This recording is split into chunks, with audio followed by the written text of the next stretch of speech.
Bonsoir, bienvenue dans le Club Éco d'Objectivenews.tv, semaine spéciale pour les élections régionales. Notre dernier entretien ce soir avec Gérard Onesta, le tête de liste d'Europe Écologie. Gérard Onesta, bonsoir. Bonsoir. On a souvent dit que les Verts n'étaient pas toujours à l'aise lorsqu'on parlait d'économie et de développement durable. C'est plus le cas ? Le développement durable, c'est quand même nous qui avons forgé le concept. Et comme tout le monde dans le milieu économique a bien compris que la nouvelle croissance, avec beaucoup de guillemets autour de ce mot en ce qui nous concerne, le gisement, il est là, dans le développement durable, les éco-emplois, les éco-filières, que ce soit les énergies renouvelables, le transport, l'économie sociale et solidaire, et ça couvre large. On est un petit peu au cœur de notre sujet. Donc plus de complexe, Gérard Onesta. Une certaine aisance et même un certain appétit. Alors Gérard Onesta, dans les mesures en tous les cas sur lesquelles vous avez communiqué lors de vos présentations à la presse, il y a notamment cette dimension où vous souhaitez revoir complètement le schéma régional de développement économique. Concrètement, ça veut dire quoi ? Ça veut dire que jusqu'à maintenant, les régions en général, Midi-Pyrénées n'a pas échappé à la règle, étaient plutôt dans une logique de saupoudrage, c'est-à-dire qu'on avait un budget à répartir et on faisait au mieux. En fonction de la brèche qui était la plus béante, on essayait de colmater un petit peu la filière du lait, un petit peu l'aéronautique, un petit peu les routes, enfin bon. Donc on pense qu'il faut changer totalement de logique, il faut anticiper les problèmes, il y a des mutations en cours dans ce monde, notamment le monde économique.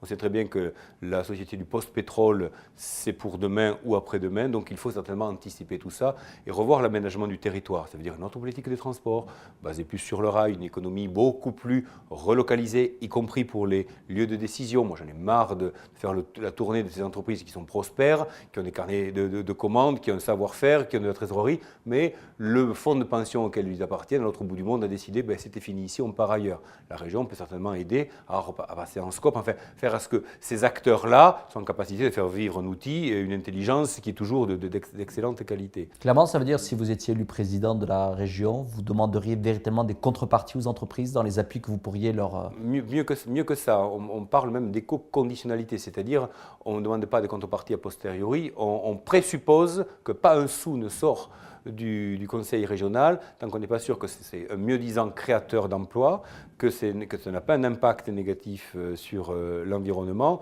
et que tout ça va rester durable, bien évidemment, qu'on ne partira pas ailleurs. C'est une logique qui est basée sur une certaine capacité à réorienter l'économie, notamment des filières dont on sait qu'elles sont en fin de cycle historique, et aussi de diversifier.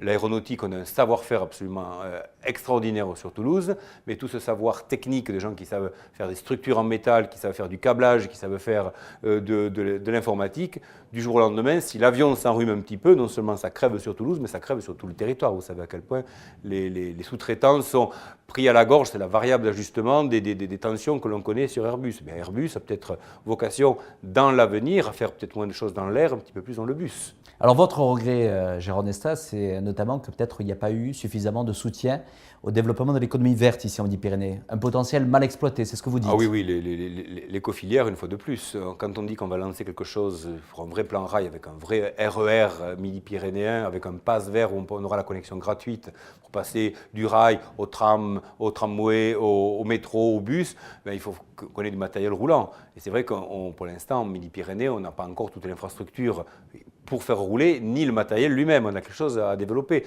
Sur les énergies, on a des chances incroyables en Midi-Pyrénées. Il y a des régions qui nous envient. Il y a des régions, pour sortir du pétrole, elles ont du soleil, mais pas de vent, de la biomasse, mais pas de géothermie. Nous, on a tout. La géothermie, l'éolien, le solaire, la biomasse, la micro... On a une ressource, un gisement qui est totalement sous-utilisé. La filière bois, n'en parlons pas. Les premières régions de France pour le boisement, on est au 14e ou 15e rang pour l'utilisation, aussi bien en bois énergie qu'en bois d'œuvre. On a des choses à faire. Alors Jérôme, certains peut-être veulent vous caricaturer des fois dans une opposition à l'LGV. Qu'en est-il vraiment ?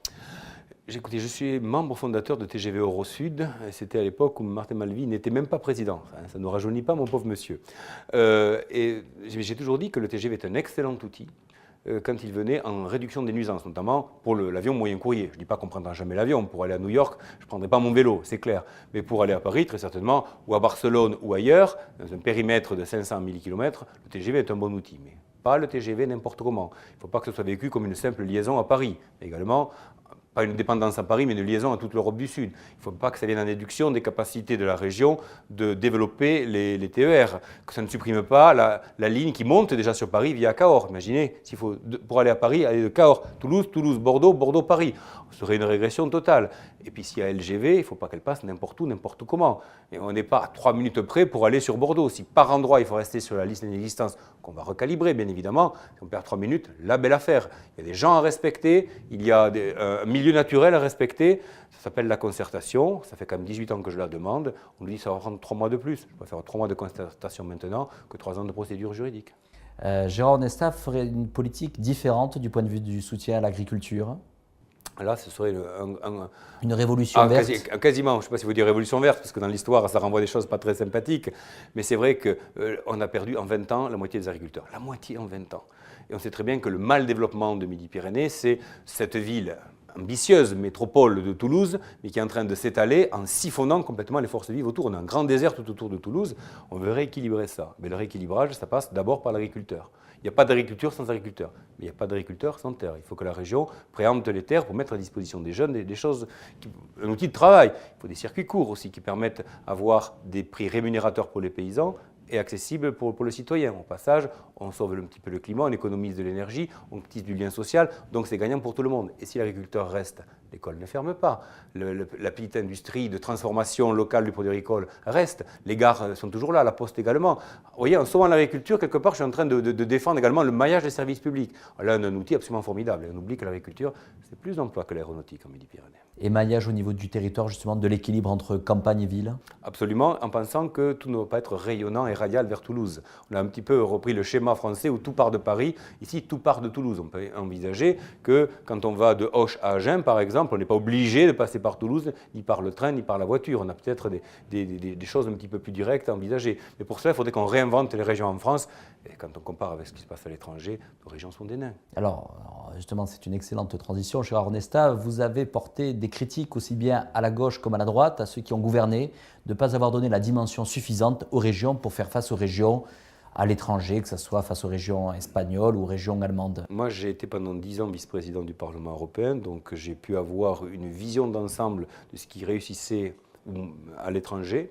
Et on se rend compte que, par exemple, quand on a créé l'Eurorégion, et Martin Malvy a eu raison de créer l'Eurorégion, mais quand on est autour de la table, quand on a le président de la Catalogne, il pèse 37 milliards d'euros, 1,3 milliard.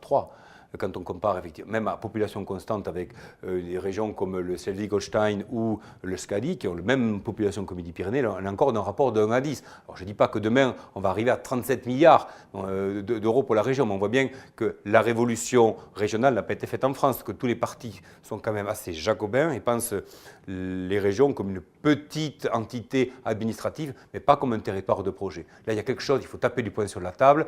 La France étant totalement en retard, je ne dis pas forcément en termes de découpage, c'est bien de réunir les deux Normandies, c'est très sympathique, mais si les deux Normandies n'ont pas plus de moyens que les deux Normandies additionnées, ça n'aidera pas la Normandie. Même chose pour Midi-Pyrénées. Il faut vraiment avoir une position beaucoup plus forte, en autonomie fiscale, en autonomie budgétaire. Voilà pourquoi nous demandons également que chaque année, il y ait un congrès régional où les élus de la région, des départements et des grandes métropoles de la région Midi-Pyrénées se réunissent pour définir ensemble, justement, plutôt que chacun son petit budget, son petit plan de développement, qui pour l'agriculture, qui pour le tourisme, on essaie de définir ensemble en cohérence, synergie, économie d'échelle. Vous voyez, même sans augmenter le pouvoir des régions, on peut certainement faire beaucoup plus à budget constant. Cette vision-là, Gérard Onesta, est-ce que c'est votre expérience de vice-président justement du Parlement européen qui vous donne aujourd'hui cette impulsion et cette vision pour Midi-Pyrénées? Très clairement. Moi, je sais que cette région Midi-Pyrénées, très peu d'Européens la situent sur la carte. Une fois qu'ils ont dit Airbus ou le rugby, ils ont du mal ensuite à dire mais Midi-Pyrénées, c'est où exactement?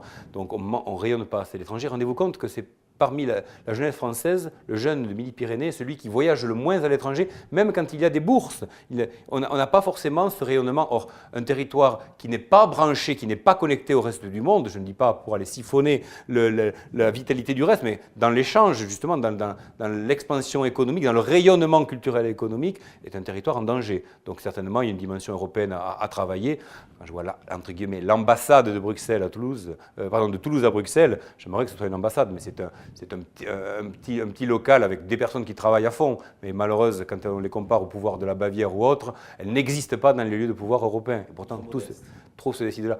Oh, plus que trop modeste. Par exemple, dans les 8 départements de Midi-Pyrénées, il y en a 2, dont celui d'Haute-Garonne, petit département silanais, qui n'a même pas choisi d'être associé à cette démarche-là. Quand on n'a pas compris que maintenant, le lieu de décision essentiel sur les politiques structurantes, industrielles, culturelles, agricoles, c'est Bruxelles, on n'a rien compris au Schmilblick. Gérard Onesta, on n'est pas loin du 14, premier tour. À celles et ceux qui disent que peut-être il y aura de toute manière un tandem Malvy, Gérard Onesta, pourquoi pas Gérard Onesta, premier vice-président de la région, vous leur répondez quoi? Que quelque part, la balle est dans le cas de Martin Malvy. Martin et moi, on s'estime, sur le plan personnel, la question n'est pas là, mais ce que nous souhaitons, c'est d'abord qu'il respecte le dosage que vont choisir, c'est pas vous, c'est pas moi, c'est pas lui, ce sont les citoyens de Midi-Pyrénées qui, le 14 mars au soir, vont dire, ben voilà, on sait très bien que la droite ne prendra pas la région, on sait très bien que de ce côté-là, seule Madame Barège, et encore, y croit encore, mais quel est le dosage? Plus ou moins d'écologistes, plus ou moins de socialistes, le curseur va s'arrêter quelque part. Ce dosage-là devra être respecté dans l'accord. Pour l'instant, je ne suis pas sûr que ce dosage veut être vraiment respecté par le Parti socialiste qui est quand même assez hégémonique dans ses pratiques, notamment dans la région. Ensuite, il faut faire un accord sur un vrai contenu. On ne va pas faire semblant de se réunir autour d'un grand vide. Et j'attends le moment. Moi, j'ai fait livrer à Martin Malvy, à sa permanence, toutes les fiches de notre programme qu'on a mis 5 mois à travailler avec la société civile, les associations, les syndicats, les acteurs de terrain, les professionnels. J'attends un petit peu qu'on fasse cet exercice-là. Et puis aussi, peut-être que le Parti socialiste garantisse que les accords seront respectés, pas comme à Toulouse. Pensez-vous que Martin Malvy a envie de partager le pouvoir ou gouverner avec les Verts? C'est une bonne question, il faudra la lui poser. Moi, j'ai l'impression que Martin Malvy n'a pas envie de rater sa sortie en politique et qu'il a envie d'avoir un bilan qui n'est pas entaché d'être éventuellement le plus mal réélu des présidents français. Merci Gérard Onesta d'avoir répondu à notre invitation. Merci à vous.